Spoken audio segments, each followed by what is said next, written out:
Hello everyone, welcome back to the Hey You Guys review show. We're back again with another review. We said it was a quiet week, but here we are talking about other films. Although the film we're about to talk about is out next week, but we thought we'd review it now, and that is The Duke, the long-delayed The Duke. I say long-delayed because it was supposed to come out last year, but of course we all know what's happened in between. And given this is a film maybe for skewing slightly towards older audiences who aren't quite ready to go back to the cinema just yet, it's been pushed back to now. Linda, when did you see this? Because it's been doing it for a little while. Yeah, I saw this not that long ago, actually. So Oh, okay. I saw it at LF. Did I see it at LFF? No, I didn't see it at LFF. I saw it like during when I was voting for the Critics Awards. Oh, and then I've seen it a little bit more recently as well. There is I could possibly see it again next week, but I don't think I will. Yeah, I've seen it twice so far. I liked your little mic drop of like Critic Circle, Linda Marric. Yeah, I saw it for the Critic Circle because I had to vote, as we do. So a little background on The Duke. This is set in the 60s, and it is about something that I never knew about. Again, it proves about my history. About the Duke of Wellington portrait being stolen from the National Gallery in London in 61 by a man named Kempton Bunton, who was a 60-year-old taxi driver from Newcastle. But he was doing it for a reason, and that reason was because he thought people over 60s, over 70s didn't pay their TV license. And to be fair, he's absolutely right. They shouldn't have to pay their TV license. But this goes back to the 60s, and even then we were dealing with the stupid TV license nonsense. Even then, but it has it's kind of a drama comedy mix. It's very Ealing comedy-esque, where it's a comedy, but there's a lot of important things to say about it. And this is coming out on the 25th of February. Linda, did you enjoy this one? Because it seems a lot of great reviews. I loved it. I absolutely loved it. And you said it's mostly aimed for sort of older audiences, and I tend to agree. But at the same time, I generally think this is going to be like a crowd pleaser either way, whatever age you are. I think it's going to be. I just thought it was fabulous, and I there's anything about it that I didn't like. It was just it's lighthearted, fun, and it deals with something that we all sort of are interested in, and I just thought it was fantastic, honestly.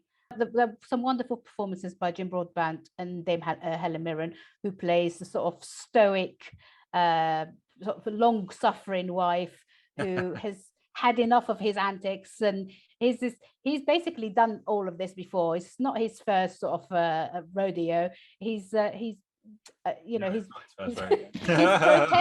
he's spent his life protesting things like this, and I just thought it was so brilliantly done, and I really sort of charming, and I had a smile across my face all the way through it watching it, and I can't fault it, honestly.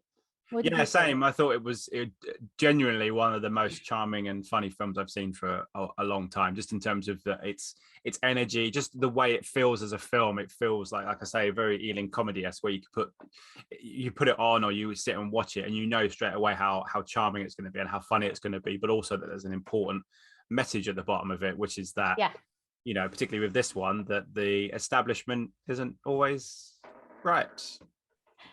The only thing is it the same in 2022? I mean, it might be. Yeah. The thing I would say about it, it's a film that is extremely similar to another film that is coming out in a few weeks' time, which is called The Phantom of the Open.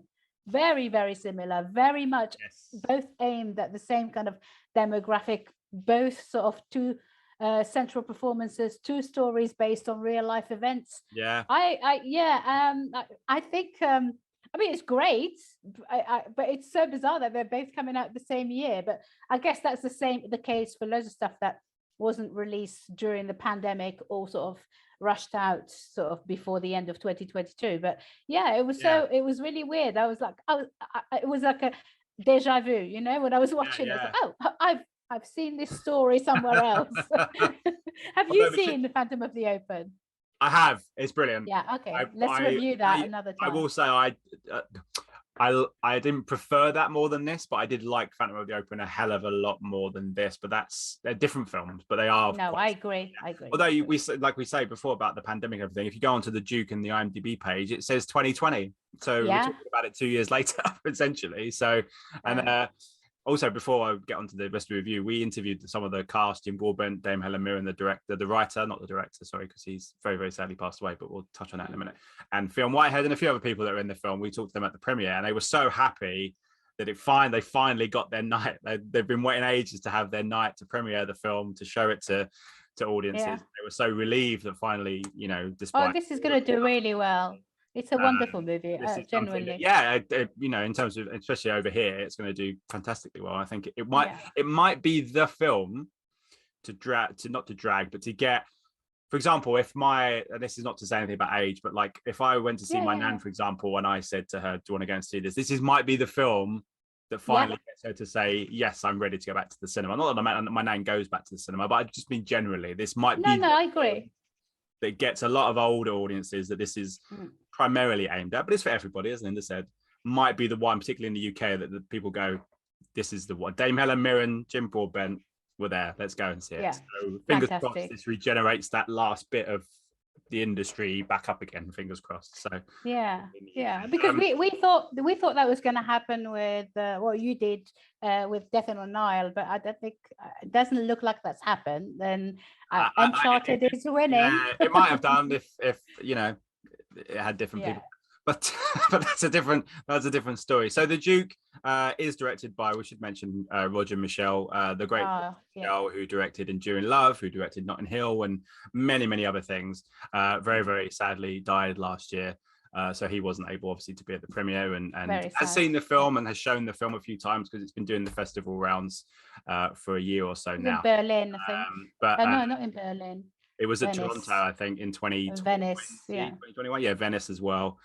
Such a shame that he's gone, because you can feel that it's a movie for him, and the cast, when we spoke to them, were so complimentary about him, and sort of, this wouldn't be the movie it is without him. He gave it that bit of that last piece of the puzzle, if you like, to make it the film he makes. It's such a shame that he's no longer with us.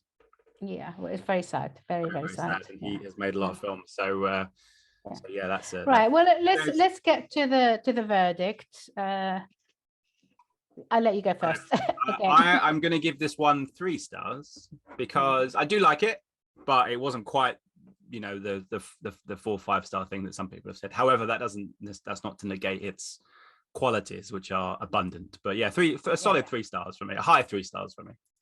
Yeah, I am going to go 4 again, because not because I'm generous, but because I really loved it. And for me, a true sort of test on whether I like the film is when it whooshes by, and it did. And I just could, if I'm looking at what time it is, or how much more we've got left of this, I know that I'm not really super enjoying the film. But with this, I just it just went by so quickly, and I just enjoyed every second of it. It made me laugh, it made me sort of tear up, and in the end, that sort of the ending was just so uplifting, and I just loved it. Yeah, similar to Kimmy, which we spoke about as well, in terms of that it's a short runtime, but it doesn't matter about the runtime if the the film's good. As ever, if you make sure you subscribe and you like the video, give us a little thumbs up below. All of our social media stuff, myself and Linda, is in the blurb below. And of course, subscribe to HeyUGuys. There's lots of cool interviews going up this week as you watch this. Our interviews with the cast of Outlander are going up this week, season 6. Everyone's been waiting, and you'll get to see that very, very soon. And there might be some other interviews coming up with certain comic book people. Who knows? Maybe. Fingers crossed. Anyway, if you don't, as I say, like and subscribe and all those things. And myself and Linda will be back next week with some more movie reviews. Until then, have a lovely week. We'll see you then. Bye-bye. Goodbye. See you soon. Ladies and gentlemen, you're watching Hey You Guys. Hey You Guys, huh? Hey You Guys. Is that from the Goonies? It is indeed, yeah. Nice. Hey!